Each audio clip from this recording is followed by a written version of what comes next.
एवढंच निरूपण करणार का अध्यास होऊ शकतो, अध्यास होणं संभवनीय आहे. तो विचारच जर आपल्याला पाहायचा असेल तर तो विचार पुढं 6व्या तरंगात आणि 4थ्या तरंगात विस्तारपूर्वक येतो असं यांनी सांगितलं. आता वेदांत मतात सर्व जगत अध्यस्त असून जगत कारण ब्रह्मस्वरूपाचे अर्थात आत्मस्वरूपाचे जे अज्ञान तेही आत्मस्वरूपावर अध्यस्त आहे. आता वेदांत मतामध्ये जगतही अध्यस्त आहे आणि त्या जगताचं कारण काय असेल तर आत्मस्वरूपाचं, अर्थात आत्मा आणि ब्रह्म एक असल्यामुळं आत्मस्वरूपाचं किंवा ब्रह्मस्वरूपाचं किंवा आत्मस्वरूपाचं अर्थात ब्रह्मस्वरूपाचं अज्ञान ते सुद्धा आत्मस्वरूपाच्या ठिकाणी अध्यस्त आहे असं कोणाचं मत आहे? वेदांताचं मत आहे. वेदांत मतात सर्व जगत अध्यस्त असून जगत कारण ब्रह्मस्वरूपाच्या अर्थात आत्मस्वरूपाचे जे अज्ञान तेही आत्मस्वरूपावर अध्यस्त आहे. त्यात अज्ञानास कारणाध्यास आणि अहंकारादी सर्व जगतास कार्याध्यास म्हणतात. आता हे शास्त्रीय पारिभाषिक शब्द आहे वेदांताचे. तर आत्मस्वरूपाचं जे अज्ञान आहे ते सर्वांना कारण आहे की नाही, आणि ते अध्यस्तच आहे ना, म्हणून त्या अज्ञानाला काय म्हणतात? कारणाध्यास. कारणाध्यास असा शब्द जेव्हा येतो तेव्हा जगताचं कारण असणारं अज्ञान ते अध्यस्त आहे. म्हणून अज्ञानाला उद्देशून कोणता शब्द येणार? कारणाध्यास. आणि त्या अज्ञानाचं कार्य असणारं जे जगत ते सुद्धा आत्मस्वरूपावर अध्यस्त आहेत. आत्मस्वरूपावर कारणही अध्यस्त आहे आणि त्या अज्ञानरूप कारणाचं परिणामरूप असणारं जे कार्य जगत किंवा अहंकारादी अनात्म पदार्थ ते सुद्धा अध्यस्तच आहेत. मग त्या जगताला काय म्हणतात? कार्याध्यास. आणि अज्ञानाला काय म्हणतात? कारणाध्यास. ही गोष्ट लक्षात, हे पारिभाषिक शब्द आहे, कार्याध्यास आणि कारणाध्यास. त्यात अज्ञानास कारणाध्यास आणि अहंकारादी सर्व जगतास कार्याध्यास म्हणतात. कारणाध्यास हा साक्षात दुःखास हेतू नसून कार्याध्यासच साक्षात दुःखास हेतू आहे. म्हणून कार्याध्यासाचा असंभव सांगून नंतर कारणाध्यासाचा असंभव सांगू. आता काय या ग्रंथामध्ये संभावना सांगायची, फक्त होणं शक्य आहे. पण होणं शक्य आहे तर अगोदर कारणाचा विचार केला पाहिजे ना. कारण कसं अध्यस्त आहे असं सांगावं आणि नंतर काय सांगावं? त्या कारणाचं असणारं कार्य ते अध्यस्त कसं आहे असं सांगावं, असं आपल्याला वाटणं साहजिक आहे. परंतु ते म्हणतात जेव्हा हे जे कार्य आहे ते कार्याध्यास हा खरा दुःखाला साक्षात कारण आहे. म्हणजे कार्याध्यास होतो तेव्हा साक्षात दुःख होतं. केवळ कारणाध्यासात साक्षात दुःख होत नाही, कारण कारणाध्यासात दुःखाचं बीज असतं. साक्षात दुःखाचा भोग कारणाध्यासात होत नाही. दुःखाचा भोग होतो तेव्हा कोणता अध्यास असतो? कार्याध्यास. म्हणजे साक्षात दुःखाला कारण आहे त्याचा विचार होणं अगोदर आवश्यक आहे. म्हणून या ठिकाणी कार्याध्यासाचा असंभव कसा आहे हे कोण सांगतो? पूर्वपक्षी. आणि पुन्हा कार्याध्यासाचा संभव कसा आहे हे सिद्धांत पक्षी सांगतो. किंवा पूर्वपक्षी अगोदर कार्य कसं अध्यस्त नाही हे सिद्ध करतो आणि नंतर कारणही अध्यस्त कसं नाही हे सिद्ध करतो. म्हणून या ठिकाणी कार्याध्यासाचा असंभव त्याच्याविषयीचं प्रतिपादन अगोदर केलेलं आहे याच्यामध्ये. आता आपण पाहतो झोपेमध्ये सर्व लोक, आपण शेजारी झोपलो तर एखादा रोग झालेला असतो, दुर्धर रोग झालेला असतो, दिवसभर तो कणहत विवळत असतो, आहे की नाही. एक आरोग्यसंपन्न पुरुष असतो तोही त्याच्या शेजारी गाढ झोपलेला असतो. आणि दोघांनाही जेव्हा गाढ झोप लागते तेव्हा त्या वेदना कोणाला असतात? त्या जो रोगाने ज्याचं जर्जर असं शरीर झाले, एखादा मोठा गळू झालेला आहे, दिवसभर ओरडत असतो आणि रात्री झोपल्यावर काहीच नाही त्याला. त्याला काय कोणत्या प्रकारचं दुःख आहे का? बरं, दुःखाचं बीज नाही का? जागा झाल्यावर पुन्हा ओरडायला लागतो. म्हणजे त्याला त्या ठिकाणी जेव्हा शरीराचं भान होतं जागृती अवस्थेमध्ये त्यावेळेला सुरू होतं. आणि रात्री त्यावेळेला ते गळू नव्हता का? होता, आहे की नाही. दुःख नव्हतं का? होतं. परंतु त्या कारणामध्ये काय झालं होतं? लीन. सुखदुःखाकार होणारी जी अंतःकरणाची वृत्ती आहे ती वृत्ती काय झाली? सुषुप्तीमध्ये, गाढ सुषुप्तीमध्ये आपल्या कारणामध्ये लीन झाली. कारण कोण आहे तिचं? अंतःकरण. आपलं कारण कोण आहे? अज्ञान. तुम्ही असं नाही करायचं. कारण कोण आहे? अज्ञान. मग त्या अज्ञानामध्ये ती लीन झाली. मग त्या ठिकाणी लीन झाली. मीठ जसं पाण्यामध्ये गेलं तर त्या ठिकाणी पाणी पाण्यामध्ये टाकलं तर ते मीठ दिसतं का आपल्याला पुन्हा हळूहळू विरघळून जातं. परंतु जर आपण त्याचं पुन्हा बाष्पीभवन केलं तर पुन्हा मीठ राहतंच की नाही. किंवा त्याच्यामध्ये आपण जर म्हटलं की आता मीठ संपलं, मिठाचं काहीच राहिलं नाही, पण मीठ बीजरूपाने त्या ठिकाणी आहे की नाही. आपण जर ते पाणी जिभेवर ठेवलं तर खारटपणा लागतो की नाही, लागतो. त्याप्रमाणे जरी आपल्याला ह्या कार्याध्यास जो आहे तो कार्याध्यासामध्ये आपल्याला साक्षात दुःख होतं आणि कारणाध्यासामध्ये दुःख होत नाही. परंतु माणूस विचार कोणता करतो, साक्षात दुःखाचा विचार करतो का त्या ठिकाणी परंपरेनं किंवा बीजरूपाने होणाऱ्या दुःखाची निवृत्ती व्हावी असं वाटतं. बीजरूपाने होणाऱ्या दुःखाची निवृत्ती व्हावं वाटत नाही, कारण दुःखाची अनुभूतीच तिथे येत नाही, आहे की नाही. म्हणून सर्व प्राणीमात्रांचा खरा प्रयत्न जो आहे तो प्रयत्न कार्य हे दुःखाला कारण होत असल्यामुळं कार्याध्यासाची निवृत्ती करण्यासाठी अधिक आहे का कारणाध्यासाची निवृत्ती करण्यासाठी? कार्याध्यासाची निवृत्ती. ही सार्वत्रिक सर्वांच्या अनुभवाची गोष्ट आहे की नाही. ही जी आध्यात्मिक, आधिभौतिक आणि अधिदैविक ही त्रिविध प्रकारची दुःख आहेत, त्या दुःख साक्षात होतात की नाही कार्याध्यासामध्ये, आणि त्यांच्या निवृत्तीचे उपाय चालले आहेत का नाही, आणि सगळ्या लोकांचे उपाय चालले आहेत की नाही. कोणीतरी असं म्हणतं की याचं कारण काय आहे, आत्मस्वरूपाचं अज्ञान आणि त्याची निवृत्ती करायची, असं कोण आहे? असं खूप फार विरळ आहे की नाही. या ठिकाणी त्यांनी सांगितलं ना की बहुनाम जन्मनाम अंते ज्ञानवान माम प्रपद्यते वासुदेवा सर्वमिती स महात्मा सुदुर्लभा. याचं कारण काय आहे की याचं कारण आहे की आपल्या कार्याध्यासाचं जे दुःख आहे तेच निवृत्त करण्याचा सगळ्यांचा प्रयत्न आहे. कार्याध्यासाचं म्हणजे ज्याला कार्याध्यास कळलं तर ते नाही, त्याला कार्याध्यास कळलं नाही, त्याला कार्यरूप असणारं जे दुःख आहे त्याचं निवृत्तीचा सगळ्यांचा प्रयत्न आहे. कारणरूप असणारं म्हणजे बीजरूपाने असणारं त्या कार्याचं कारण, त्या कारणरूप दुःखाची निवृत्ती व्हावी असं जाणणारा कोण एक जिज्ञासूच आहे, एक मुमुक्षूच आहे.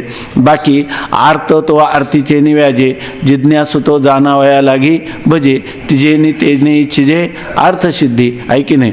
परंतु हा एक ज्ञानी पुरुषच आहे की चौथी याचे ठाई काहीच करणे नाही म्हणून म्हणे पे पायी परमसिद्धी. ते त्या परमसिद्धीला प्राप्त होणारे कोण आहेत तर त्यांनी लिहितं आस्थेची या महापुरी रिगता ती कोटीवरी प्राप्तीच्या पहिलं तरी विपायला निघे. ऐक असं कोणीतरी एखादा महापुरुष असतो, नाहीतर बाकीचे सगळे जे आहेत ते कार्याध्यासाच्या निवृत्त. सगळं जग जर पाहिलं आपण दुःख होतंच की नाही त्यांना. मग ते दुःख कशामुळे आहे तर कार्यामुळे साक्षात कार्यामुळं दुःख आहे. मग त्या कार्याच्या निवृत्तीसाठीच सगळेजण प्रयत्नशील आहेत काही नाही का कारणाच्या निवृत्तीसाठी. कारणरूप असणाऱ्या दुःखाच्या निवृत्तीसाठी, बीजरूप दुःखाच्या निवृत्तीसाठी किंवा कारण हे अध्यस्त असून म्हणजे कारणाध्यासाच्या निवृत्तीसाठी, अज्ञानाच्या निवृत्तीसाठी जगामधील किती लोक आहेत? फार थोडे, विरळा ऐसा कोणी. या ठिकाणी कोणीतरी एखादाच आहे की ज्याला असं वाटतं की अरे ह्या संपूर्ण त्रिविध दुःखाची निवृत्ती होत नाही. काल आपण परवा पाहिलं की त्याच्या निवृत्तीसाठी जोपर्यंत कारणाची निवृत्ती होत नाही तोपर्यंत कार्याची निवृत्ती होणं शक्य नाही. आणि हे कार्य विचाराने सत्संगतीमध्ये सत्शास्त्राच्या द्वारा कार्य हे अध्यस्त आहे असं ठरवावं. त्याच्यानंतर त्याचं कारण अध्यस्त आहे असं ठरवावं. आणि हे जर अध्यस्त असेल तर अधिष्ठान ज्ञाना वाचून होणार नाही. आणि ते व्हायचं त्याला उपाय काय? स्वतंत्र बुद्धीचा उपाय का नाही. तस्मात गुरु प्रपद्येत जिज्ञासु श्रेयमुत्तमम. काय शाब्दे परेच निष्णातम ब्रह्मन्युपशमाश्रयम. ज्याला ब्रह्मज्ञान झालेलं आहे अशा श्रोत्रिय ब्रह्मनिष्ठ श्रीगुरूंच्या शरणागत होऊन ह्या वेदांताचं श्रवण करावं. असे लोक किती आहेत? फार थोडे आहेत. तो तिसऱ्या अध्याय श्लोक आहे ना,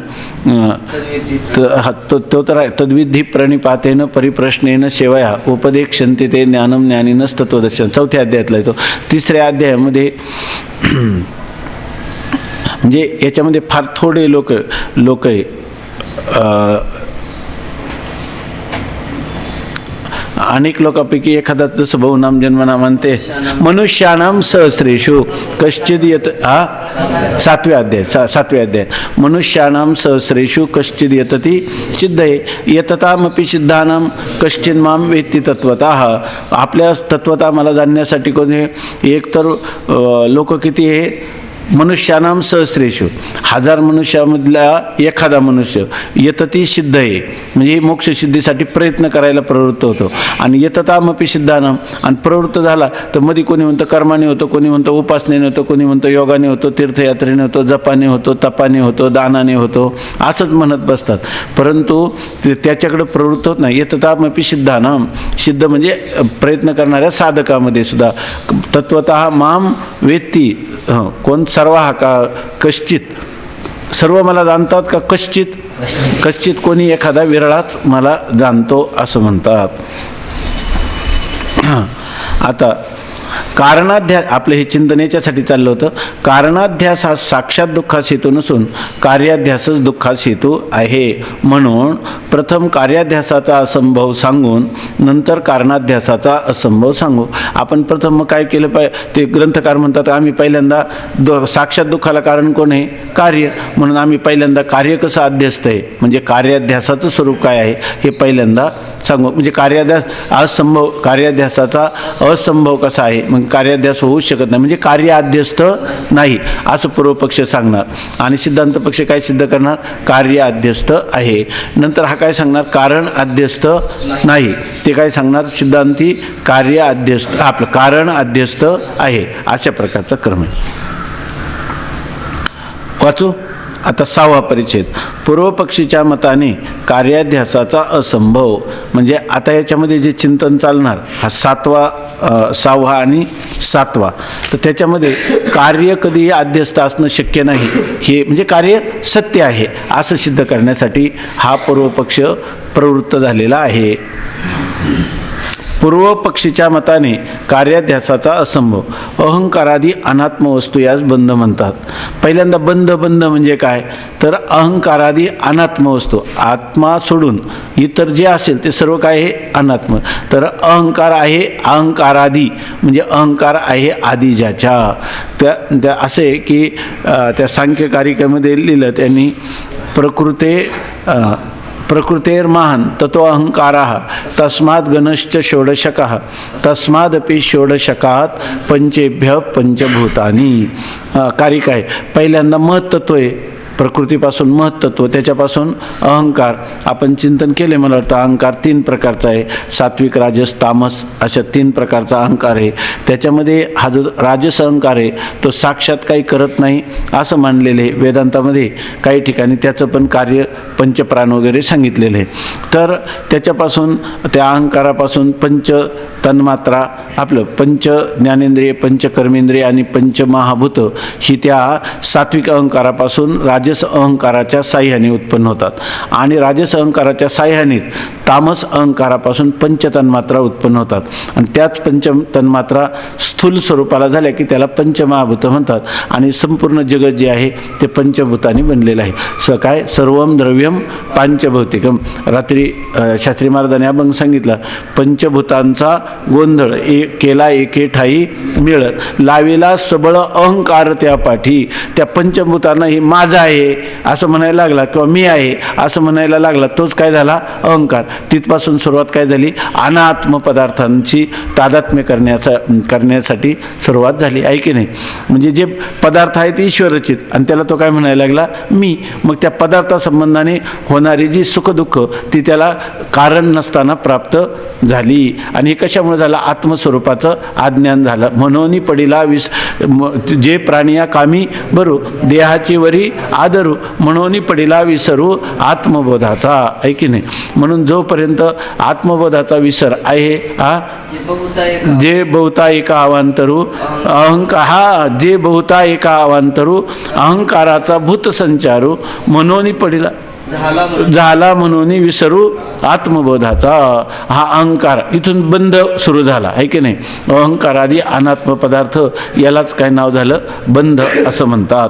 तो बंध जर वेदांती म्हणतात त्याप्रमाणे आत्म्यावर अध्यस्त असता तर आत्मज्ञानाने त्याची निवृत्ती झाली असती.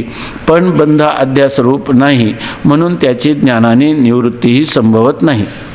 आता अहंकारादी बंध हा आत्मस्वरूपावर आध्यस्थ आहे असं कोण म्हणतं? वेदांती म्हणतात. पण ते म्हणतात तो बंध मुळीच आत्मस्वरूपावर आध्यस्थ नाही. जर तो आध्यस्थ असता तर मग आत्मज्ञानाने त्याची निवृत्ती झाली असती, परंतु बंध आध्यासरूप नाही. आणि जर जो पदार्थ आध्यस्थ पदार्थाची निवृत्ती काय होते? अधिष्ठान ज्ञानाने. आत्मा कोण आहे? अधिष्ठान. आणि अहंकारादी अनात्मबंध काय आहे? आध्यस्थ.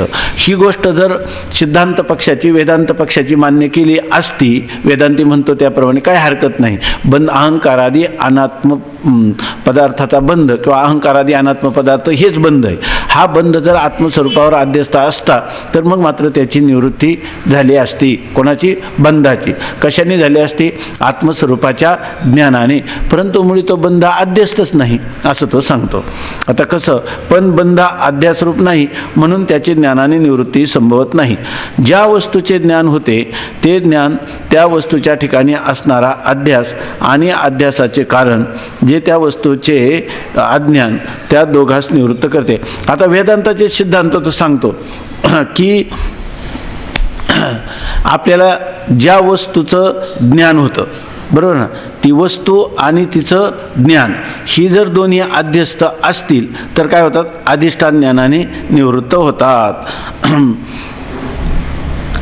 त्या वस्तूचे ज्ञान होते ते ज्ञान आणि त्या वस्तूच्या ठिकाणी असणारा अध्यास, त्या वस्तूच्या ठिकाणी झालेला अध्यास आणि अध्यासाचं कारण अज्ञान, ह्या दोघांची निवृत्ती होते. कारण ज्या वस्तूचा आपल्याला अध्यास झालेला आहे, बरोबर ना, त्या अध्यस्त वस्तूची आणि त्याचं कारण असणारं जे अज्ञान त्याची निवृत्ती कशाने होते? तर अधिष्ठान ज्ञानाने होते.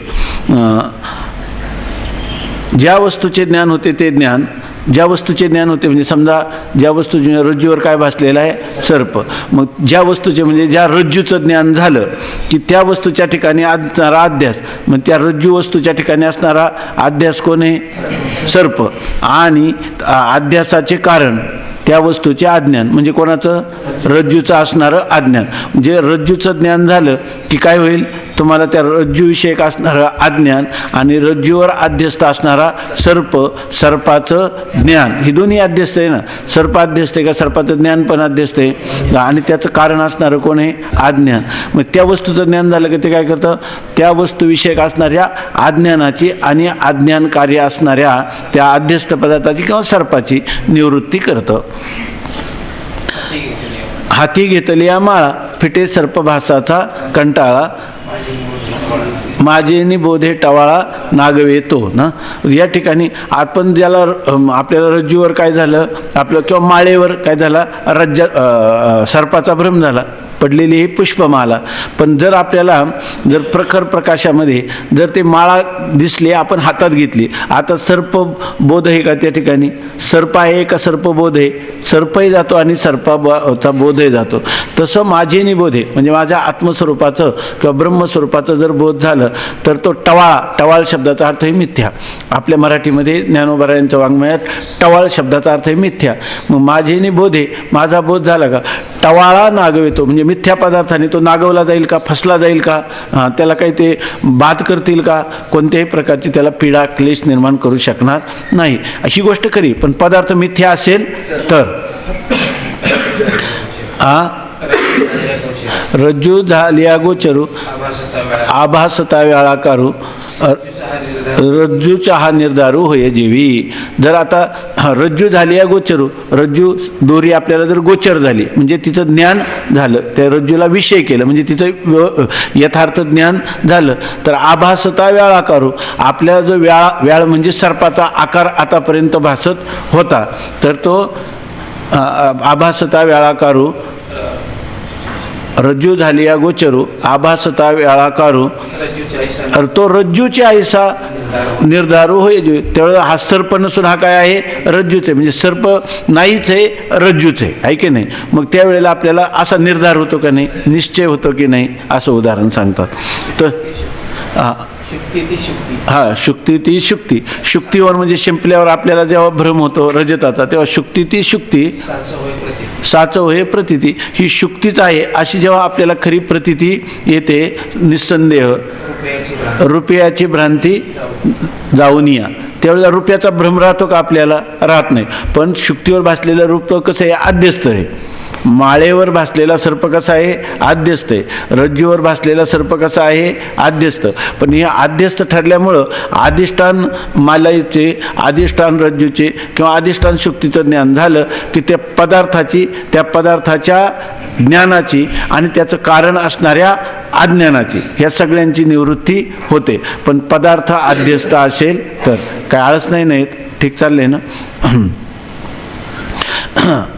आता ज्याप्रमाणे रज्जूचे ज्ञान रज्जूचे ठिकाणी असणारा सर्पाध्यास व त्या अध्यासास कारण रज्जूच्या अज्ञान यांची निवृत्ती करते. रज्जूचं ज्ञान काय करतं? रज्जूच्या ठिकाणी असणारा सर्पाध्यास म्हणजे कार्याध्यास आणि त्याचं कारण असणारं अध्यासात कारण जे रज्जूचं अज्ञान. कारण जे ज्याच्या अज्ञानाने भासतं ते त्याच्या ज्ञानाने. रज्जूच्या अज्ञानाने सर्प भासतो, तो कोणाच्या ज्ञानाने निवृत्त होईल? रज्जूच्या ज्ञानाने निवृत्त होईल. भ्रांती ज्ञानाचा विषय आणि त्याचे ज्ञान यास अध्यास म्हणतात. आता अध्यास म्हणजे काय? भ्रांती ज्ञानाचा विषय. आता रज्जूवर सर्प भासला म्हणजे सर्पाचा भ्रम झाला. मग त्या भ्रमज्ञानाचा किंवा त्यालाच भ्रांती असं म्हणतात. भ्रांती ज्ञानाचा विषय कोण आहे? सर्प. आणि पुन्हा आपल्याला काय त्या सर्पाचं ज्ञान झालं की नाही, ते ज्ञानसुद्धा काय आहे? भ्रांती ज्ञानच आहे, आहे की नाही? मग भ्रांती ज्ञानाचा विषय सर्प आणि त्या सर्पाचा असणारं भ्रांती ज्ञान, ह्या दोघांचीही निवृत्ती होते. कधी? रज्जूचं ज्ञान झालं असता. रज्जूचे ज्ञान, मग हे रज्जूचं ज्ञान काय करतं? रज्जूच्या ठिकाणी असणारा जो सर्प आणि सर्पाचं ज्ञान आणि त्याचं कारण रज्जू स्वरूपाचं अज्ञान, ह्या सर्वांची निवृत्ती कोण करतं? रज्जू स्वरूपाचं झालेलं यथार्थ ज्ञान. ज्याप्रमाणे रज्जूचे ज्ञान रज्जूच्या ठिकाणी असणारा सर्पाध्यास व त्यास कारण जे रज्जूचे अज्ञान यांची निवृत्ती करते. भ्रांती ज्ञानाचा विषय आणि त्याचे ज्ञान यास अध्यास म्हणतात. अध्यास म्हणजे नुसता सर्प अध्यास आहे असं नाही. भ्रांती ज्ञानाचा जो विषय असेल आणि त्या भ्रांती आणि ते त्या पदार्थाचं झालेलं जे ज्ञान, भ्रांती ज्ञानाचा विषय कोण आहे? सर्प. आणि त्याचं ज्ञान म्हणजे कोणाचं ज्ञान? सर्पाचं ज्ञान. आणि अध्यस्त कोण आहेत? सर्प अध्यस्त आहे का सर्पाचं ज्ञान अध्यस्त आहे? दोन्ही काय आहे? अध्यस्त आहे. म्हणजे भ्रांती ज्ञानाचा विषय आणि त्याचं ज्ञान, ह्या दोघांना काय म्हणतात? अध्यास असं म्हणतात. आता सत्यवस्तूची ज्ञानाने निवृत्ती होत नाही. आता त्यांनी एक सिद्धांत सांगितला कोणी पूर्वपक्षाने, हे जर अध्यस्त असते तर अधिष्ठान ज्ञानाने निवृत्त झाले असते. परंतु जर ते सत्य ठरले तर सत्यवस्तूची ज्ञानाने निवृत्ती होईल का? आपल्याला रज्जूवर जेव्हा सर्प भासतो त्यावेळेला त्या सर्पाची निवृत्ती रज्जूच्या ज्ञानाने होते. पण तुम्ही विचार करा, जर आपल्याला खरोखरचा सत्य सर्प जर असला आणि तुम्ही म्हणायला लागले की आता त्याची निवृत्ती करायची, तर कशाच्या ज्ञानाने होईल त्याची निवृत्ती? सत्य पदार्थाची निवृत्ती ज्ञानाने कधी होतच नाही. त्याची निवृत्तीला तुम्हाला भालाभरची काहीतरी मंत्रतंत्र करावं लागेल, त्याच्या म्हणजे क्रिया करावी लागेल, आहे की नाही? आणि रज्जूवरचा सर्प निवृत्त करायला कोणती क्रिया करावी लागते? काहीच नाही. रज्जूचं ज्ञान झालं की त्याची निवृत्ती ही आपोआप होते, आहे की नाही? त्याची निवृत्ती करण्यासाठी वेगळं काही क्रिया करावी लागते का? आणि जर सत्य सर्प असला तर त्याची निवृत्ती करण्यासाठी आपल्याला काहीतरी क्रिया करावी लागते की नाही? त्या भाला वगैरे घेऊन त्याच्याकडे धावून जाणं, त्याला मारणं, काहीतरी करावं लागेल की नाही? म्हणजे याचा अर्थ त्यांना असं सिद्ध करायचं आहे की हा जो बंध आहे हा जर सत्य जर ठरला तर त्याची निवृत्ती ज्ञानाने होणार नाही. मग त्याच्या निवृत्तीसाठी काय करावं लागेल? क्रिया करावं लागेल किंवा कर्म करावं लागेल. म्हणजे कर्माने या ठिकाणी त्याची निवृत्ती होईल. म्हणजे अहंकारादी अनात्मबंध हा, बरोबर आहे ना, अहंकारादी अनात्म पदार्थ ज्याला बंध असं म्हणतात, त्या बंधाची निवृत्ती अधिष्ठान ज्ञानाने मुळीच होणार नाही. कारण मिथ्या पदार्थाची निवृत्ती अधिष्ठान ज्ञानाने होते, सत्य पदार्थाची निवृत्ती अधिष्ठान ज्ञानाने होणार नाही. याचा अर्थ सत्य पदार्थाची निवृत्तीसाठी तुम्ही जे म्हणता की ज्ञानाने कल्पित पदार्थाची निवृत्ती होते, पण पहिल्यांदा पदार्थ कल्पित असला पाहिजे ना. बंध कल्पित असता तर ही गोष्ट घडू शकते, पण बंध मुळी कल्पितच नाही. बंध काय आहे? सत्यच आहे असं तो सांगतो. आणि सत्य आहे असं तुम्ही एकदा मानलं की सत्य वस्तूची निवृत्ती ज्ञानाने होत नाही. आत्म्याच्या ठिकाणी अहंकारादी बंध आध्यास्वरूप नाही. तो सांगतो अहंकारादी बंध हा मुळातच काय नाही, आध्यासरूप नाही. आध्यासरूप असता तर मग त्याची ज्ञानाने निवृत्ती झाली असती. कारण जेव्हा अध्यास घडतो तेव्हा त्यास काही कारणे असतात. कारण समुदायास सामुग्री म्हणतात, ती कारणे अशी. आता तो म्हणतो अध्यास तुम्ही काय म्हणता, अहंकारादी अनात्म पदार्थ रूप असणारा जो बंध किंवा बंधरूप असणारे अहंकारादी अनात्म पदार्थ यांची निवृत्ती करण्यासाठी तुम्हाला पहिल्यांदा ते अध्यस्त कसे आहे, त्यांचा अध्यास कसा झाला हे सांगितलं पाहिजे ना. कधीही जर एखादा कार्याध्यास घडत असेल तर त्या कार्याध्यासाला काही सामुग्री लागते, आणि जर ही सामुग्री असली तर आम्ही काय म्हणून हे कार्य अध्यस्त आहे. पण जर सामुग्रीच जुळत नसली तर मग या ठिकाणी हे कार्य अध्यस्त आहे असं तुम्हाला म्हणता येईल का? म्हणता येणार नाही. अर्थात कार्य अध्यस्त नाही म्हणजे कार्य काय आहे, सत्य आहे. म्हणून हे कार्य, मग हा कार्याध्यास आहे का हे कार्य सत्य आहे? कार्य सत्य आहे. कार्य सत्य असेल तर अर्थात त्याची निवृत्ती अधिष्ठान ज्ञानाने होणार नाही. यासाठी हा पूर्वपक्ष सांगतो. त्याच्या अगोदर त्यांना समजून सांगतो, तुम्ही म्हणता जगत अध्यस्त आहे, कार्यरूप असणारं जगत अध्यस्त आहे. पण आणि म्हणजे काय, तो जगताचा काय आहे, कार्याध्यास आहे. पण कार्याध्यास होण्यासाठी काही सामुग्री लागते. ती सामुग्री जर जुळून आली तर आम्ही सुद्धा कबूल करू की हे जगत किंवा अहंकारादी अध्यस्त आहेत.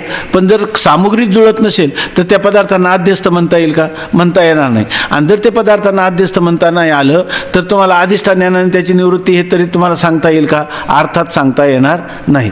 तुम्हाला सगळ्यांना हे माहीतच आहे, झालेलं आहे याच्यामध्ये. तर जास्त विस्तार नको आहे का? वेगाने घेऊ का? ठीक आहे का? हा काय चाललंय? ठीक आहे. चला, या ठिकाणी सांगतात आता कार्याध्यासाची सामुग्री. कार्याध्यास व्हायचा असेल तर कोणती सामुग्री लागते तर ते सांगतात. आता सामुग्री कशाला म्हणतात तर कारणांचा समुदाय. जी कारणं लागतात कार्याध्यास होण्यासाठी, जी कारणं लागतात तर एकच कारण नाही, कारणांचा समुदाय. अनेक कारणं एकत्र येऊन त्या ठिकाणी अध्यास घडतो आणि त्या कारणांच्या समुदायाचं दुसरं नाव काय आहे, सामुग्री. म्हणजे कार्याध्यासाची सामुग्री म्हणजेच कार्याध्यास होण्यासाठी लागणाऱ्या अनेक कारणांचा समुदाय. तर त्याला सांगतात की या ठिकाणी कार्याध्यासाची काय काय सामुग्री आहे. तर ते पहिलं सांगतात सत्यवस्तू ज्ञानजन्य संस्कार. 3 प्रकारचा दोष म्हणजे प्रमाता दोष, प्रमाण दोष व प्रमेय दोष ही कार्याध्यासाची सामुग्री आहे. आता पहिल्यांदा सांगतात कोणतंही कार्य जर घडायचा, कार्याध्यास घडायचा असला तर म्हणजे मिथ्या कार्य जर आपल्याला प्रतीतीला यायचं असलं तर त्याला 2 गोष्टी महत्त्वाच्या आहेत.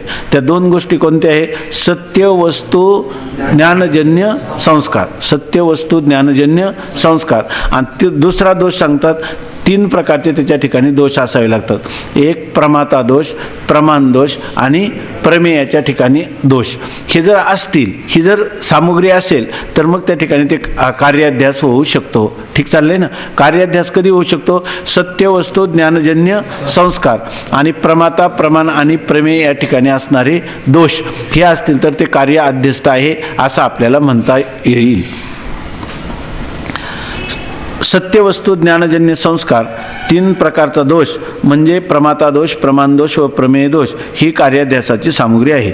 या सामुग्री वाचून अध्यास घडणार नाही. ही जर सामुग्री असेल तरच अध्यास घडेल. सामुग्री असली ही सत्यवस्तू ज्ञानजन्य संस्कार आणि प्रमातादी म्हणजे प्रमाता, प्रमाण आणि प्रमेय यांच्यामध्ये असणारे दोष, ही जर सामुग्री असेल तर ते कार्य अध्यस्त आहे किंवा कार्याध्यास घडू शकतो. आणि जर ही सामुग्री जुळून आली नाही तर त्या ठिकाणी कार्याध्यासही होणार नाही.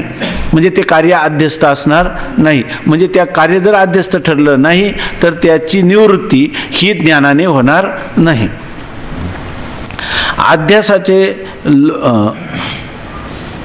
अध्यासाचे लोकप्रसिद्ध दृष्टांत म्हणजे रज्जू सर्प, शुक्ती रजत, स्थाणू पुरुष वगैरे आहेत. आता वेदांताचे नेहमीचे दृष्टांत ठरलेले आहेत की या ठिकाणी स्थाणूवर पुरुषाचा भ्रम होतो, शुक्तीवर रजताचा भ्रम होतो किंवा रज्जूवर सर्पाचा भ्रम होतो. म्हणजे ही कार्याध्यासाची आपली लोकप्रसिद्ध, लोकव्यवहारातही याला काय म्हणतात, भ्रमातलेच पदार्थ म्हणतात की नाही. त्याची झालेली ज्ञान ही सुद्धा काय आहे, भ्रमच आहे, आध्यासिकच आहेत. अशी लोकप्रसिद्ध लोकव्यवहारातली ही उदाहरणं आहेत.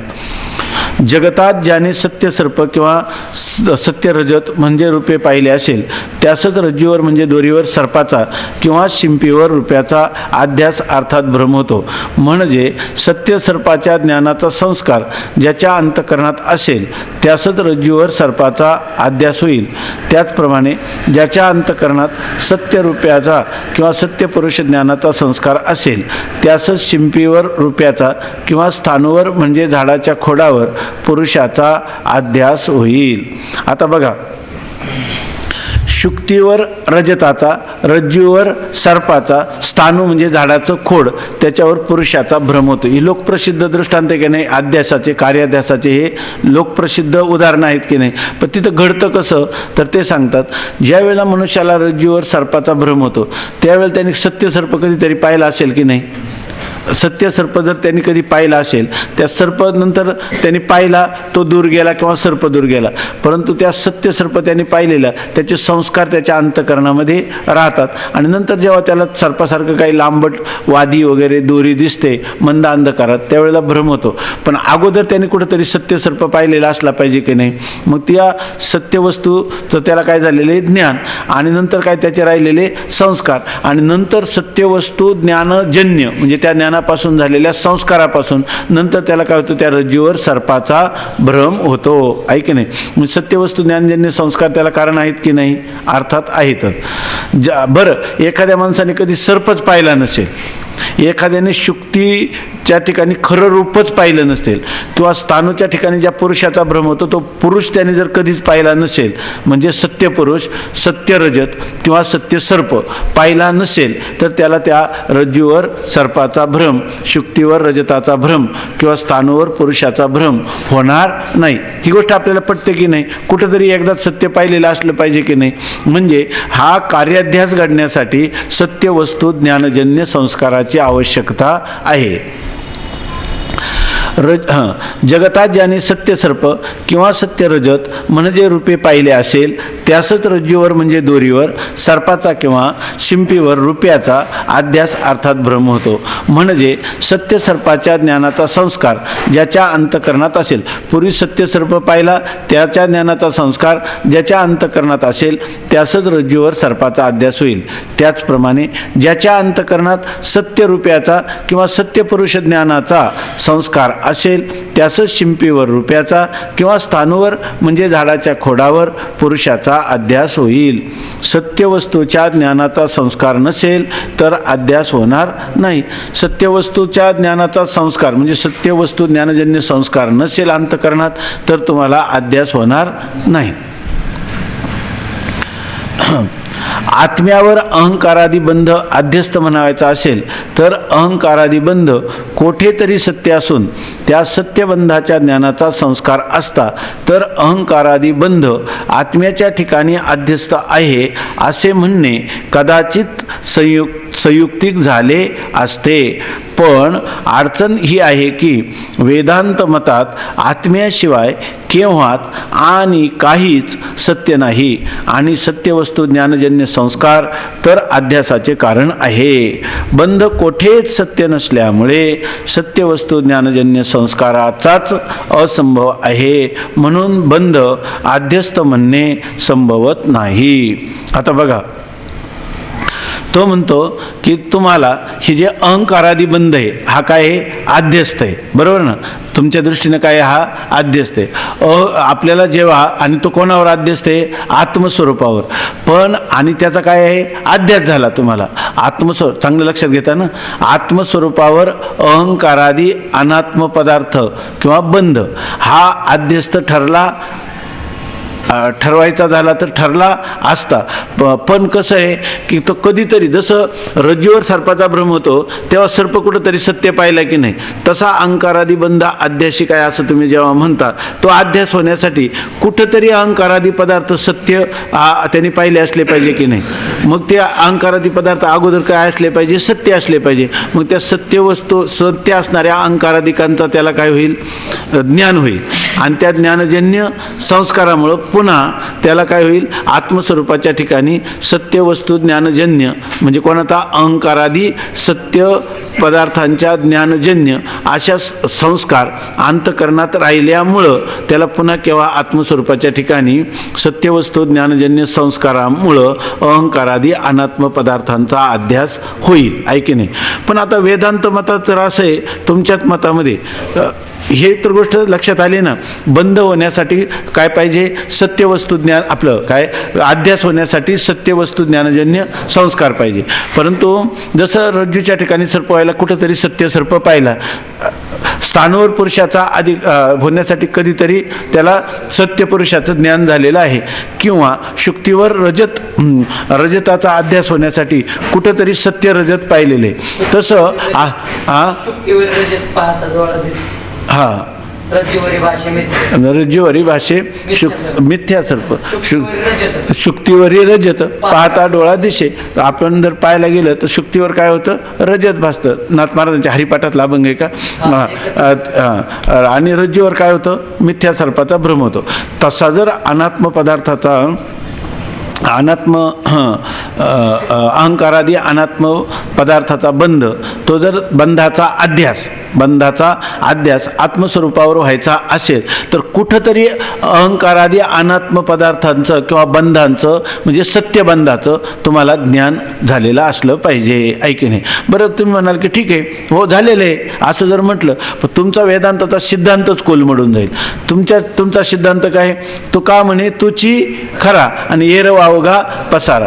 तुची चकाराने सांगितलं, एवकाराने सांगितलं की परमात्म्याच्या अतिरिक्त काहीही सत्य नाही. मग अहंकारादी बंध कधी सत्य आहे का?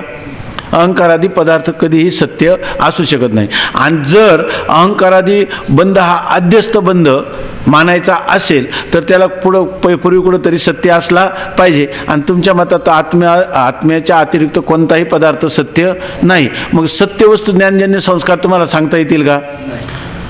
वेदांत्याला सत्यवस्तू ज्ञानजन्य संस्कार, बंध हा काय आहे? बंध अध्यस्त आहे. पण अध्यास होण्यासाठी काय लागतात? सत्यवस्तू ज्ञानजन्य संस्कार. आणि तो बंधाचा काय झालेला आहे? अध्यास. मग तो बंध कुठंतरी असला पाहिजे सत्य, आणि त्या सत्यवस्तूचं तुम्हाला काय झालं पाहिजे? ज्ञान. आणि त्या ज्ञानाच्या अंतःकरणात काय पाहिजे? संस्कार. आणि मग तुम्हाला काय होईल? आत्मस्वरूपावर बंधाचा अध्यास होईल. पण अध्यासाची सामुग्री आहे का तुमच्याजवळ? नाही. कारण तुमचंच मतात सांगितलेलं आहे की आत्म्याच्या अतिरिक्त कोणताच पदार्थ सत्य नाही. मग अहंकारादी पदार्थ सत्य आहेत का? नाही. अर्थात ते काय आहेत? मिथ्या. आणि अध्यास होण्यासाठी काय लागतात? पदार्थ सत्य लागतो. त्या सत्य वस्तू लागते आणि तिचं ज्ञान व्हावं लागतं, त्याचा अंतःकरणामध्ये संस्कार उद्भूत व्हावा लागतो, तेव्हा आपल्याला पुन्हा काय होतं? त्या पदार्थाचा अध्यास होऊ शकतो. म्हणजे सत्य वस्तू ज्ञानजन्य संस्कार हे जे कार्याध्यासाची जे सामुग्रीतला पहिला भाग आहे तो तुमच्या ठिकाणी असिद्ध आहे का नाही? तुम्ही एकदम डोळे तारवटू नका, सावध ऐका. याच्यामध्ये सत्यवस्तू ज्ञानजन्य संस्कार पाहिजे की नाही अध्यास होण्यासाठी? वेदांतामध्ये सत्यवस्तू ज्ञानजन्य संस्काराची सिद्धी आहे का? नाही. अध्यास तर होतो म्हणतात, अहंकारादी पदार्थाचा अध्यास तर होतो म्हणतात. अध्यास होण्यासाठी सामुग्रीतला सत्यवस्तू ज्ञानजन्य संस्कार हा भाग तुमच्याजवळ आहे का? नाही. मग अध्यास होतो असं अहंकारादी पदार्थ अध्यस्त असं तुम्हाला म्हणता येईल का? नाही. अध्यस्त नाही याचाच अर्थ काय? ते पदार्थ सत्य आहेत. आणि सत्य पदार्थाची काय होते? ज्ञानाने निवृत्ती होत नाही. असं आहे की नाही? आणि तुमचं तर सगळी इमारत कशी आहे? सगळं जगत कसं आहे? अध्यस्त आहे. आणि अधिष्ठान ब्रह्माच्या ज्ञानाने त्याची निवृत्ती होते. त्या जगताची आणि त्याचं कारण असणाऱ्या अज्ञानाची निवृत्ती होते असा तुमचा सिद्धांत आहे. पण तुमच्याच बोलण्यामध्ये विरोध येतो. कारण का? तुमच्या दृष्टीने आत्मेतर कोणताच पदार्थ सत्य नाही. अहंकारादी पदार्थ सत्य आहे का? नाही. सत्य आहे का अहंकारादी पदार्थ? नाही. मग सत्य जर नसेल तर बंधाचा अध्यास घडेल का? नाही. बंधाचा अध्यास घडणार नाही. तुम्ही सकाळी लवकर उठले का? रात्री उशिरा झोपले का? थोडे आळसल्यासारखे दिसतात, म्हणून मी म्हणतो दररोजच्या सारखे नाही, तर तसं करू नका.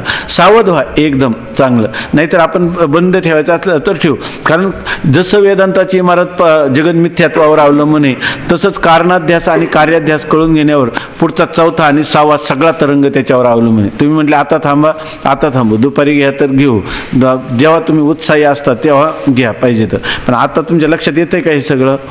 हां बघा, अहंकारादी बंध हा आत्म्याच्या ठिकाणी अध्यस्त आहे असे म्हणणे कदाचित संयुक्त झाले असते. कदाचित म्हणजे संयुक्त नाहीच आहे तुमचं म्हणणं, पण आम्ही मानलं असतं. पण कधी मानलं असतं? सत्यवस्तू ज्ञानजन्य संस्काराची तुम्ही सिद्धी केली असती तर. पण तुमच्याच म्हणण्यात सत्यवस्तू ज्ञानजन्य संस्कार म्हणावं तर अहंकारादी बंध कधी सत्य नाही. बरोबर आहे ना? तो कसा आहे? मिथ्याच आहे. असं मग मिथ्या पदार्थ, मिथ्या वस्तू ज्ञानजन्य संस्कार हा अध्यासाचा हेतू नाही. अध्यासाचा हेतू काय आहे? सत्य वस्तू ज्ञानजन्य. आणि त्याची सिद्धी होते का? नाही. त्यामुळे तुमचं बोलणं संयुक्तिक नाही. पण अडचणी आहे की वेदांत मतात आत्म्याशिवाय केव्हाच काही सत्य नाही. आत्म्याशिवाय केव्हाही आणि काहीही सत्य नाही. असं काय? रज्जू सर्पाकार भाषेले जगडंबर, सत्यतू सत्यतू सत्यतू विठ्ठला, कागा हा दाविला जगदाकार. हा सगळा जगदाकार काय आहे? तुमच्या दृष्टीनं मिथ्या आहे. सत्य आहे असं म्हटले असते, कुठंतरी जगत सत्य आहे, तर त्या सत्य जगताच्या संस्कारापासून आता ते काय झालं असतं? आत्मस्वरूपावर जगताचा किंवा अहंकारादी अनात्म पदार्थांचा अध्यास झाला असता. वेदांत मतात आत्म्याशिवाय केव्हाच आणि काही सत्य नाही आणि सत्यवस्तू ज्ञानजन्य संस्कार तर अध्यासाचे कारण आहे. बंध कोठे सत्य नसल्यामुळे सत्यवस्तू ज्ञानजन्य संस्काराचाच असंभव आहे. बंध कुठंच सत्य नसल्यामुळं सत्यवस्तू ज्ञानजन्य संस्काराचाच म्हणजे सामुग्रीचाच, कोणत्या सामुग्रीचा? कार्याध्यासाच्या सामुग्रीतील एक भाग,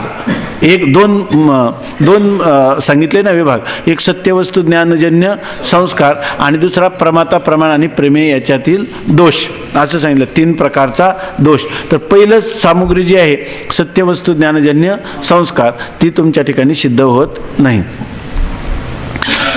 बंध कोठे सत्य नसल्यामुळे सत्यवस्तू ज्ञानजन्य संस्काराचाच असंभव आहे, म्हणून बंध अध्यस्त म्हणणे संभवत नाही. मग तुम्ही बंधाला अध्यस्त असं म्हणाल का?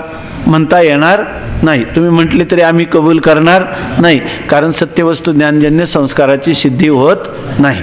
आता बघा, शिवाय एवढंच आहे असं नाही, अजूनही सामुग्री आहे. शिवाय दोषत्रयही संभवत नाही. दोषत्रय म्हणजे त्याच्या ठिकाणी असणार अध्यासाच्या सामुग्रीत असणारे 5 दोष, ते सुद्धा या ठिकाणी 3 दोष.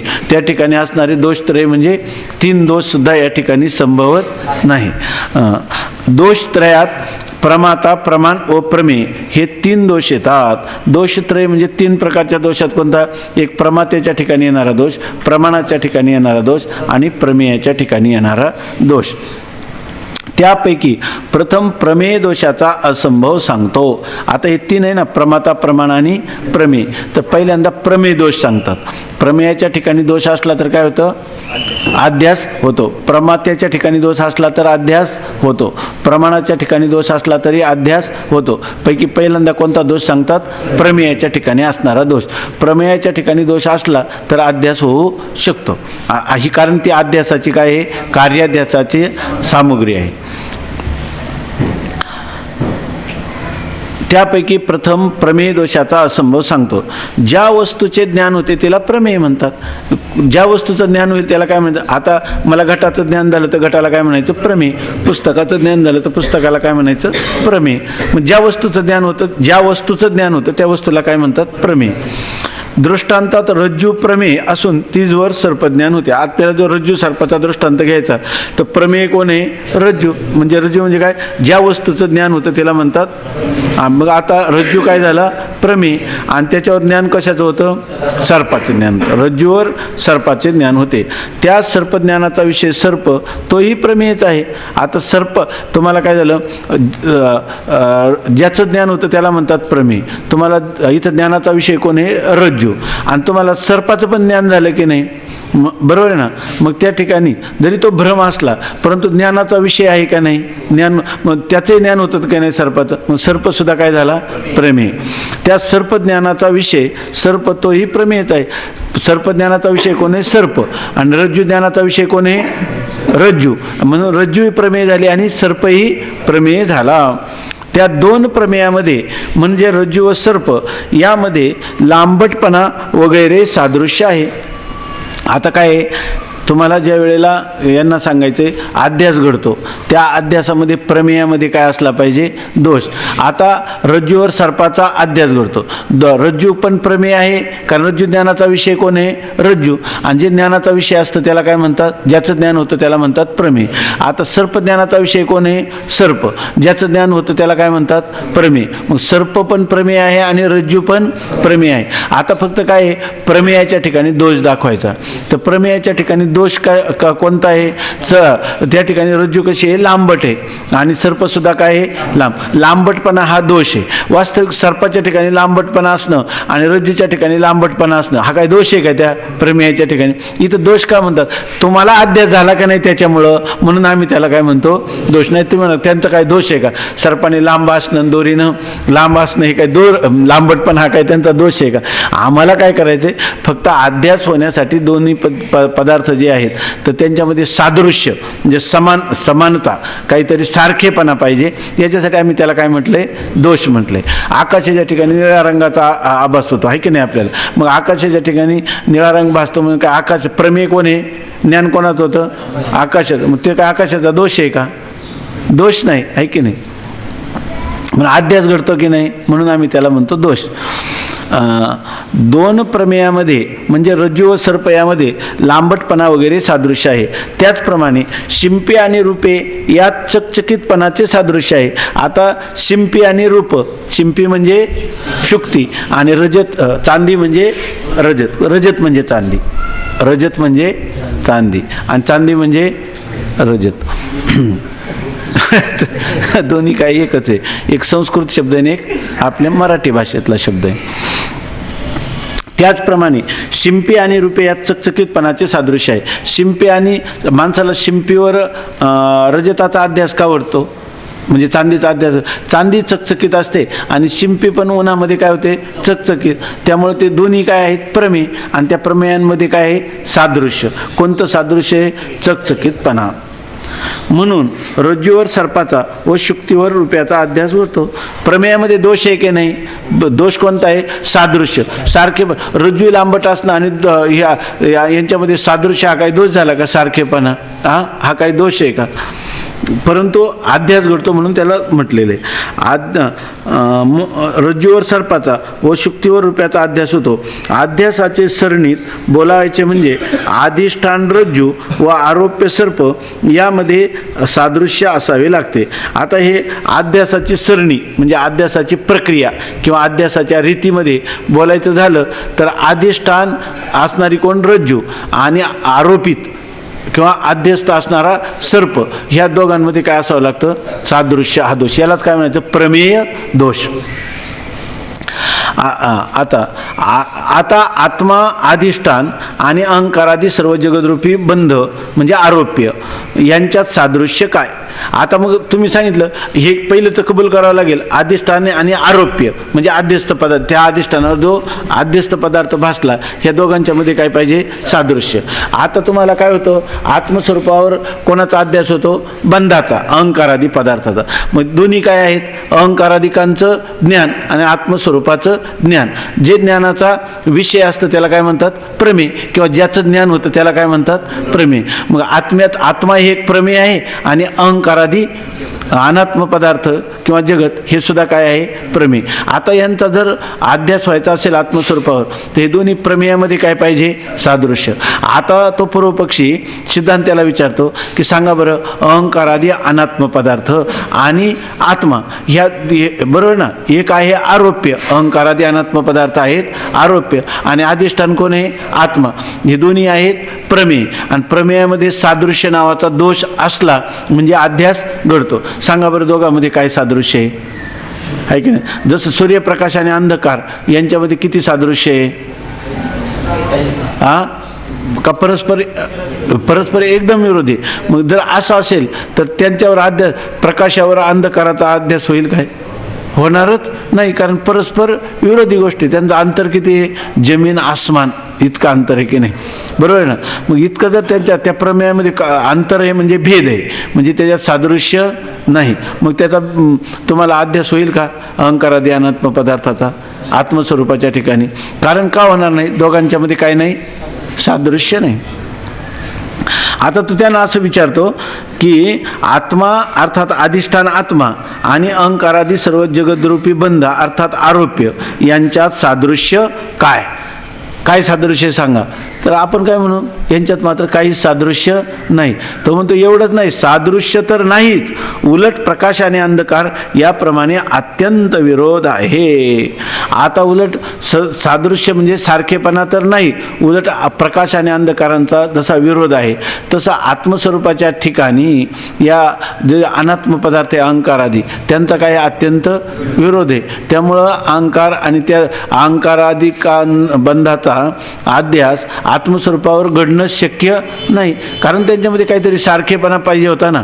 सारखेपणा तर कोणत्याच प्रकारे नाही, उलट अंधकार आणि प्रकाश यांच्याप्रमाणे अत्यंत विरोध आहे. आत्मा काय काय विरोध आहे ते सांगतात. आत्मा आणि अहंकार आदी बंध. तर आत्मा प्रत्येक म्हणजे सर्व पदार्थाच्या आत आहे. आत्मा कुठे आहे? सर्व प्रत्येक आहे. प्रत्येक म्हणजे सर्वात जवळचा, सर्व पदार्थांच्या आत आहे की नाही. स्थूल शरीराच्या आत काय आहे?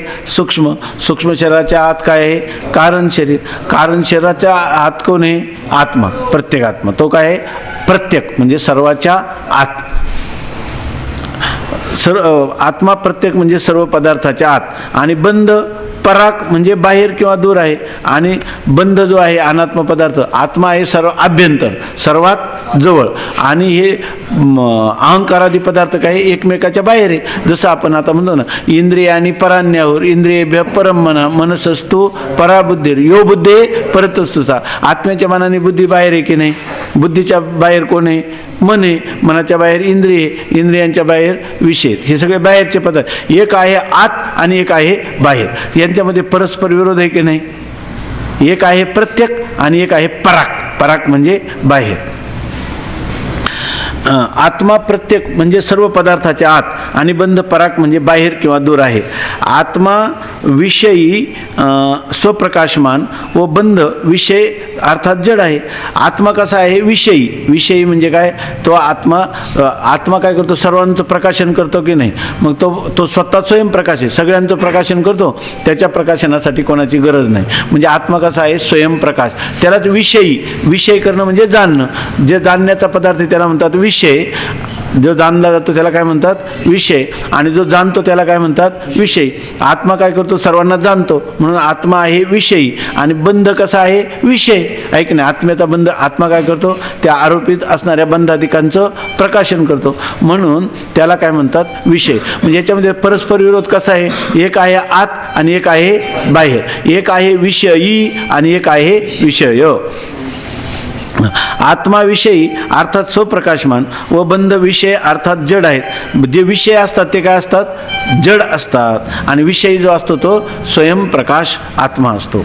या प्रकारे विरुद्ध धर्मवान आत्मा आणि अनात्मा या दोहोत अध्यास घडणे शक्य नाही. जर त्यांच्यात सादृश्य असतं तर आत्म्यावर अहंकारादी पदार्थांचा अध्यास घडला असता. पण आत्मा आणि अहंकारादी अनात्म पदार्थ यांच्यामध्ये प्रकाश अंधकाराप्रमाणे अत्यंत विरोध असल्यामुळं आत्मस्वरूपावर अहंकारादी अनात्म पदार्थांचा अर्थात बंधाचा अध्यास घडणं शक्य नाही.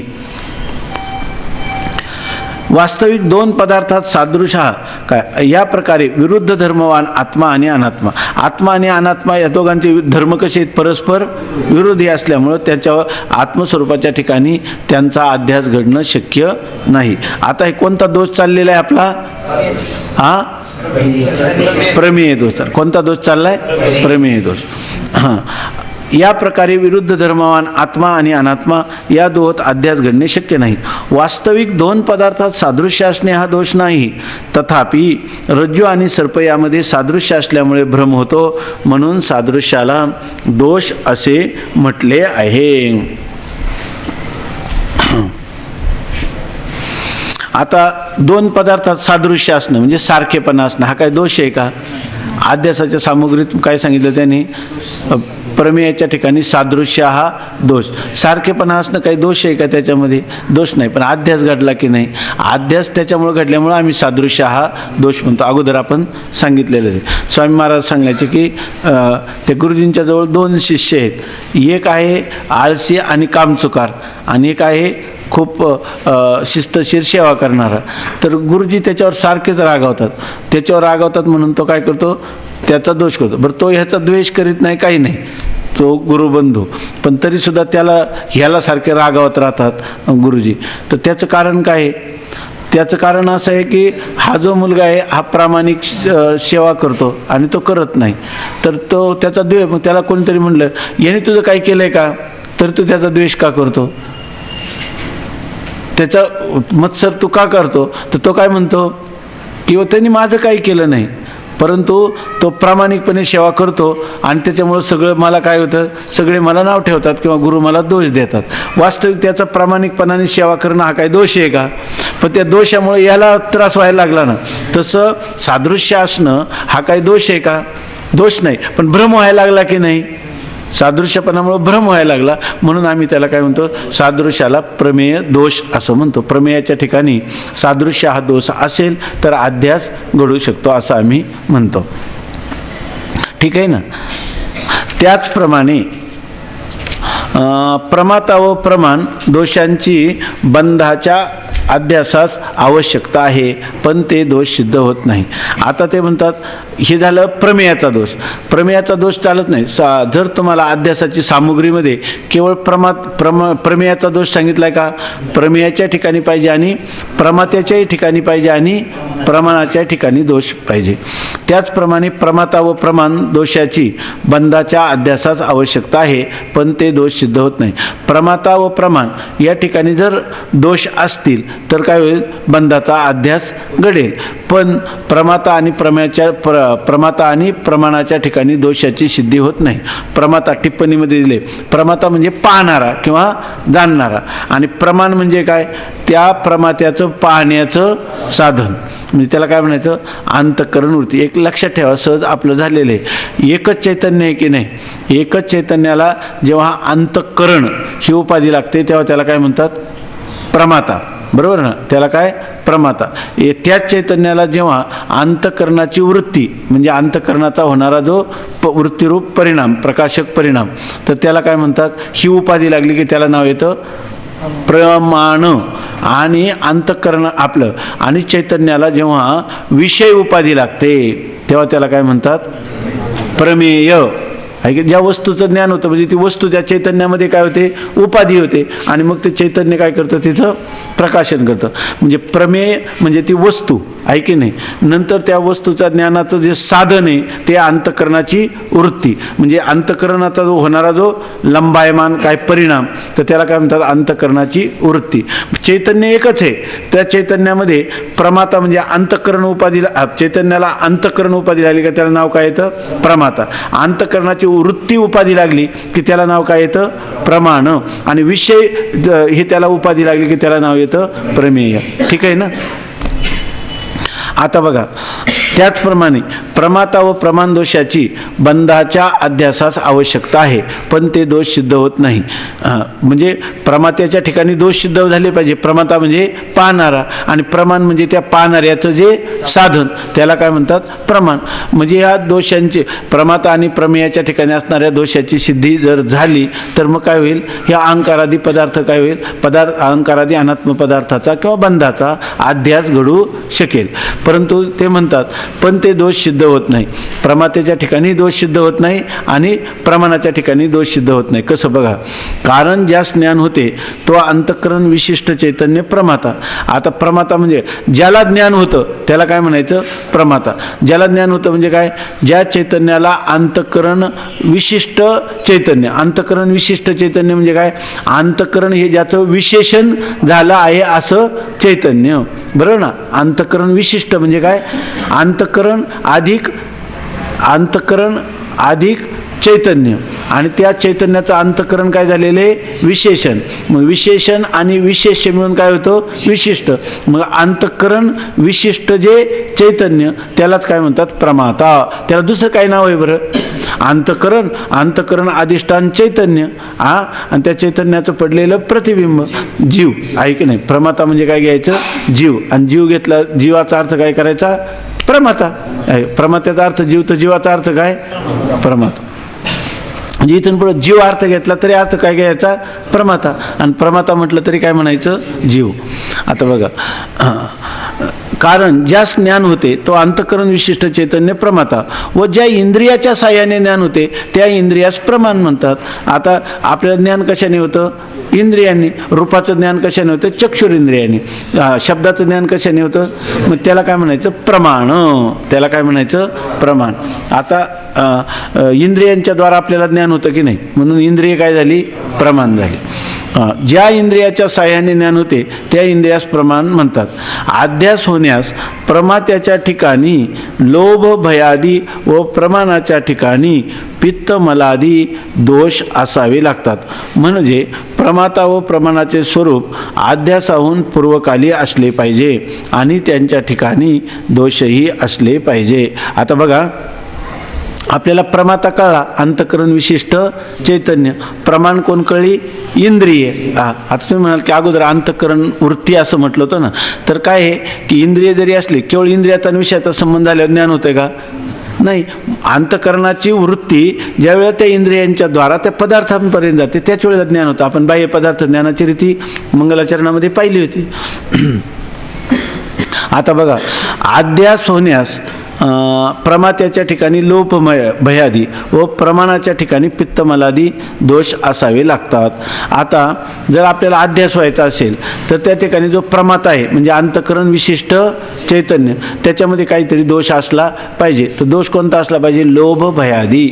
म्हणजे लोभ भयादी म्हणजे जर त्याच्या अंतःकरणात लोभ असेल, बघा पुढचं पित्तमल सांगा एखाद्या वेळेस, जर याच्यामध्ये लोभ असला तरच काय होईल त्याला अध्यास होईल. बघा, एखाद्या मनुष्याला जेव्हा शुक्तीवर रजताचा अध्यास होतो बरोबर ना, तर त्याच्या ठिकाणी प्रमेय कोण आहे शुक्तीवर रजताचा अध्यास होतो तेव्हा प्रमेय कोण आहे का शुक्ती पण प्रमेय दोन्ही पण काय आहे प्रमेय. पण शुक्तीच्या ठिकाणी अध्यास कशाचा झाला रजताचा. तर तो काय का बरं झाला त्या दोन्हीमध्ये चकचकीतपणा हा काय आहे सादृश्य आहे.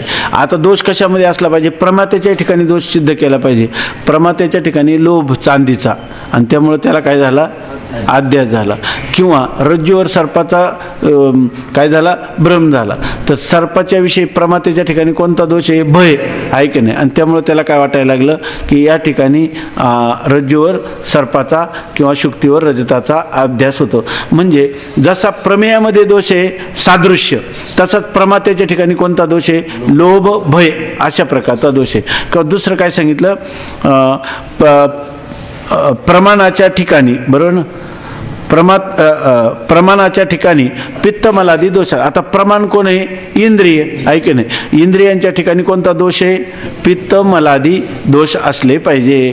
म्हणजे एखाद्याच्या ठिकाणी पित्तमलादी म्हणजे जर त्याचं पित्त नावाचा दोष वाढला किंवा त्या पित्ताचे खडे होतात. मला वाटतं संस्कृत विचारसागरामध्ये अजून एक काहीतरी दिलेलं आहे, जर असलं तर मी सांगतो पण नंतर सांगतो झाल्यावर. एखाद्या मनुष्याला आता आपण डोळ्यांनी पाहतो की नाही चंद्र समजा किंवा हे चांदणं पाहतो, तर तो काय म्हणतो ते लुकलुक करणारं चांदणं जे ते समजा कोणत्या वर्णाचं आहे रक्तवर्णाचं आहे की नाही. आणि याला काय दिसतं सगळं पिवळं दिसतं. याला काय दिसतं पिवळं. कारण कशामुळे दिसतं प्रमाण जे नेत्र आहेत त्याच्या ठिकाणी कावीळ झालेली हिरवी दिठी वेदली कवळे आणि ते चांदणे आहे ते म्हणे पिवळे ऐक नाही. पुढं आहे का पाठ हिरवी दिठी वेदली कवळे ते चांदणे आहे ते म्हणे पिवळे तेवी माझ्या स्वरूपी निर्मळे देखती दोष. तसं माझ्या निर्मळ स्वरूपाच्या ठिकाणी दोष का पाहतात आत्म्यावर अनात्मा का दिसतो तर दृष्टीला काय झाली कावीळ झाली. कावीळ झाल्यामुळं ते चांदण्याला काय म्हणायला लागलं पिवळं म्हणायला लागलं. तसं आत्मस्वरूपाच्या ठिकाणी मी म्हणजे अहंकारादी बंधाचा काय झाला अध्यास झाला. ठीक आहे ना. हा दोष कोणाच्या ठिकाणी? प्रमाणाच्या ठिकाणी दोष आहे. किंवा कावीळ झाली तर त्या माणसाला सगळं काय होतं? पिवळं दिसायला लागतं. किंवा जर एखाद्याच्या ठिकाणी नेत्रात तिमिर नावाचा दोष झाला तर त्याला एक पदार्थ काय दिसत? एकच चंद्र सद्वितीय इति. तर एकच चंद्र आहे आणि त्याला किती दिसतात? 2 दिसतात. आपण कीर्तनात ऐकतो ना की त्या डॉक्टरकडे एक पेशंट गेला, डोळ्याच्या डॉक्टरकडं, आणि त्याला म्हणले मला एकाचे 2 दिसतात. तर डॉक्टर काय म्हटला, पण तुम्ही 4 जण कशाला आले? कारण त्याला काय, त्याच्या डोळ्यात असा दोष होता का त्याला एकाचे 4 दिसत होते. तसं इथं का? पण प्रमाणाच्या ठिकाणी दोष आहे म्हणून. प्रमाणाच्या ठिकाणी पित्त मलादी दोष असावे लागतात. आता काही लोकांना एक व्याधी आहे की त्याच्यामध्ये पित्तामध्ये असे खडे होतात.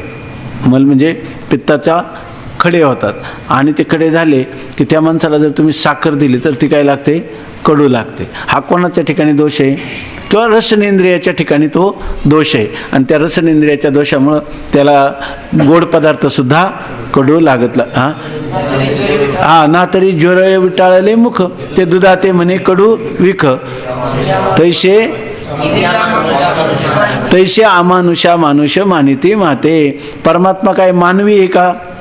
त्याचा लीला विग्रह आहे की नाही? दिव्य विग्रह आहे. परंतु त्याला काय म्हणतात? हा माणूसच आहे. कृष्ण हा माझा मुलगा आहे, कृष्ण माझा मित्र आहे, असं मानुष रूपाने त्याला पाहतात. अमानुष असून अमानवी त्याला मानवी रूपात पाहतात. कसं? तर काय? ज्वरे विटाळले मुख. ज्वर विटाळ, मुख म्हणजे रसनेंद्रिय. तापामुळं काय झालं? विटाळलं म्हणजे विकृत झालं आणि विकृत झाल्यामुळे त्याला काय वाटायला लागतं? दूध आहे अमृत स्वरूप, मधुर रसाने युक्त, आणि तो काय म्हणतो? कडू विक. त्याला ते तिक्त रसात्मक वाटायला लागतं, म्हणजे कडू वाटायला लागतं. तसंच या ठिकाणी अमानुषा मानुष मानिती माते.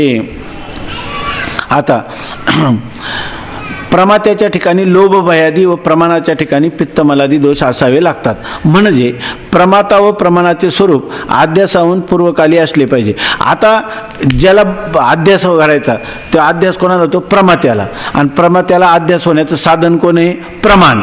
म्हणजे प्रमाता आणि प्रमाण यांनी युक्त असा हा जो प्रमाता आहे तो अध्यास होण्याच्या पूर्वी असला पाहिजे की नाही?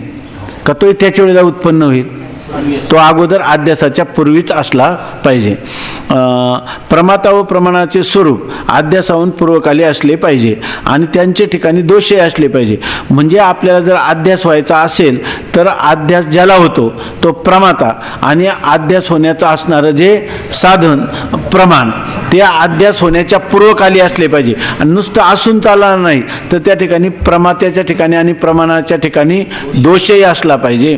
प्रमात्याच्या ठिकाणी लोभ भयादी किंवा प्रमाणाच्या ठिकाणी पित्तमलादी दोष असतील आणि ते प्रमाता आणि प्रमाण हे अध्यास होण्याच्या पूर्वी असतील तरच अध्यास होऊ शकेल. हे बोलणं कोणाचं चाललंय? पूर्व पक्षात. एवढं ध्यानात ठेवा. बंधाच्या अध्यासामध्ये प्रमात्याच्या ठिकाणी लोभ भयादी किंवा प्रमाणाच्या ठिकाणी पित्तमलादी दोष तर नाहीतच, पण बंधाचे अध्यासाहून पूर्वी त्यांची उत्पत्तीच सिद्ध होत नाही. आता तुम्ही सांगा, तुम्हाला जेव्हा अहंकारादी अनात्म पदार्थाचा अध्यास होतो, बरं एकाला झालाय का सर्वांना झालाय? सर्वांना झालाय. आता कोणाला प्रमात्याच्या ठिकाणी लोभही नाही आणि भय नाही. आणि प्रमाणाच्या ठिकाणी काही दोष आहे का? इंद्रियांच्या ठिकाणी प्रमाण कोण आहेत? इंद्रिय. तर त्या इंद्रियांच्या ठिकाणी काही दोष आहे का? नाही. आणि सगळ्यांनाच झालंय, ऐक नाही. त्यांची संख्या कमी आहे का जास्त आहे? जवळजवळ हे असे लोक काय नाहीतच आहे. सगळ्यांना भ्रम झालेला आहे. आणि भ्रमाची सामुग्री काय आहे? अध्यासाची सामुग्री काय आहे? प्रमाता, प्रमाण आणि प्रमेय यांच्या ठिकाणी असणारी दोष. आता सगळ्या लोकांना ह्या जगताचा अध्यास झालेला आहे. अहंकारादी अनात्म पदार्थाचा किंवा बंधाचा जगताचा अध्यास हा सार्वत्रिक आहे का नाही? आणि सर्व लोकांना, कोणाला कावीळ झाली, कोणाला तिमिर रोग झालाय, कोण लोभीन, कोण भय, सगळ्यांना आहे की नाही? जे वेदांताचं चिंतन करतात त्यांना सुद्धा भ्रम तसाच आहे की नाही याच्यामध्ये. तर त्यामुळं असं काही म्हणता येणार नाही. गोष्ट सांगितली होती का? को आम्ही भंगा पड गया.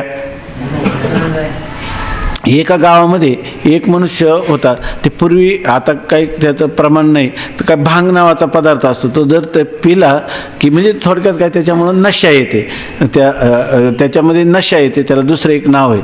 तर त्यामुळं तो मनुष्य आहे ना, काही पण बरळायला लागतो, जर हसायला लागला का हसायलाच लागतो, रडायला लागला का रडायला लागतो, पळायला लागला की पळायला लागतो, अशा प्रकारचं त्याचं स्वरूप आहे. तर त्या एका गावामध्ये तो मनुष्य फार होता, तो भांग घेणारा. मग सगळी लोक त्याच्याकडे बोटं दाखवायची, हसायची, त्याची उपेक्षा करायची.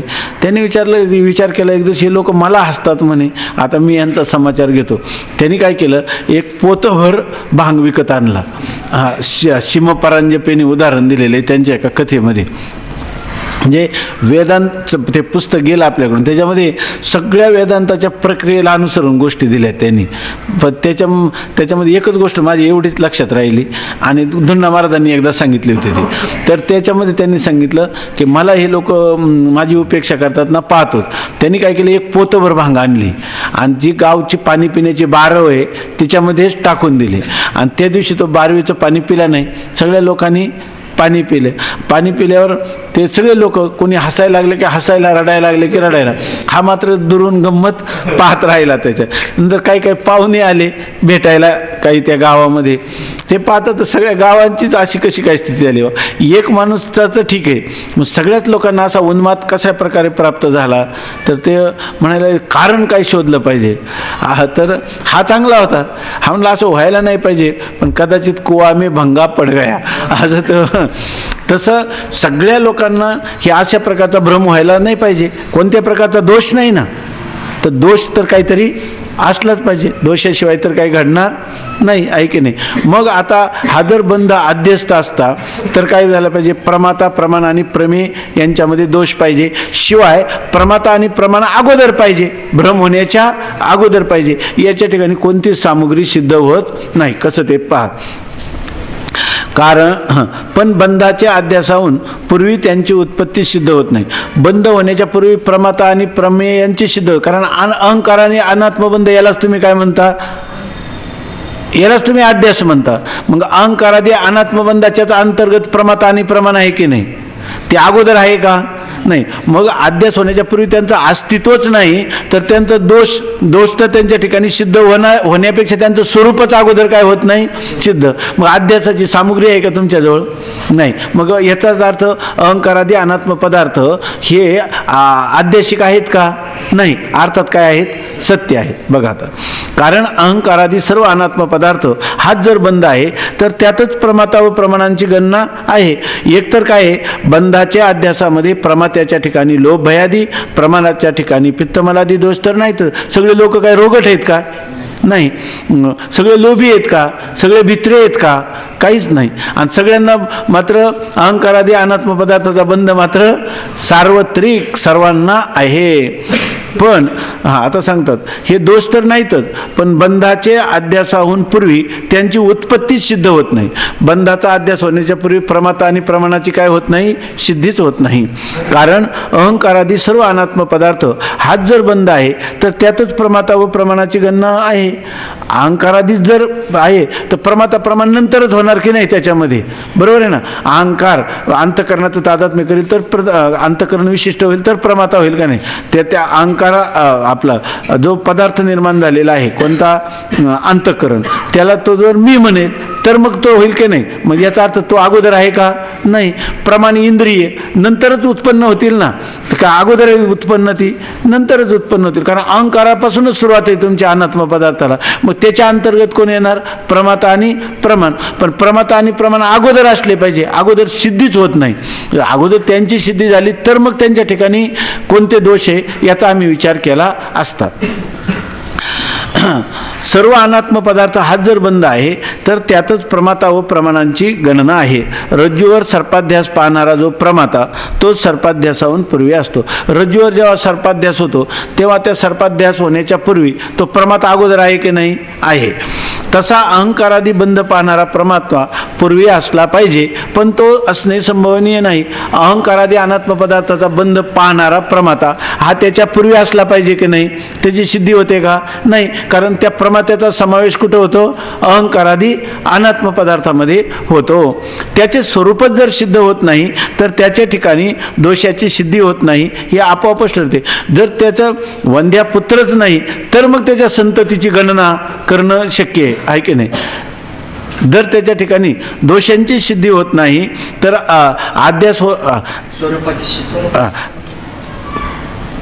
त्याचे स्वरूपच जर सिद्ध होत नाही तर त्याच्या ठिकाणी दोषाची सिद्धी होत नाही, हे आपोआपच ठरते. आणि अध्यास होण्यात दोष तर पाहिजेत. अध्यास व्हायचा असला तर दोष हा पाहिजे, आणि दोष तर त्याचं स्वरूपच सिद्ध होत नाही तर मग दोष कुठून सांगणार?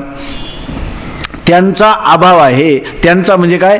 दोषांचा अभाव आहे. कोणत्या दोषांचा? प्रमाता आणि प्रमेय दोषांचा अभाव आहे का? तर अगोदर त्यांची सिद्धीच नाही. म्हणून अहंकारादी अनात्म पदार्थ आत्म्यावर अध्यस्त आहेत हे म्हणणे संभवत नाही. याचाच अर्थ काय झाला? अहंकारादी अनात्म पदार्थ हे आत्म्यावर अध्यस्त आहे हे म्हणता येणार नाही. आत्म्यावर बंध जर अध्यस्त नाही तर आत्मज्ञानाने त्याची निवृत्ती होते हेही म्हणणे संभवत नाही.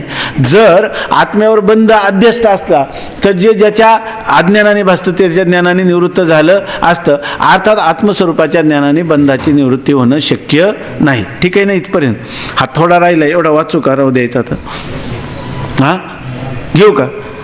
बघा तुम्हाला इथपर्यंत लक्षात आलं ना? आता ज्याप्रमाणे सर्पाध्यास होण्यास अधिष्ठान रज्जूचे अज्ञान असते, आणि हा काही नाही कारणाध्यासाचाच भाग आहे, उद्या पाहू. पुंडलिक वरदा हरी विठ्ठल श्री ज्ञानदेव तुकाराम ज्ञानेश्वर महाराज की जय.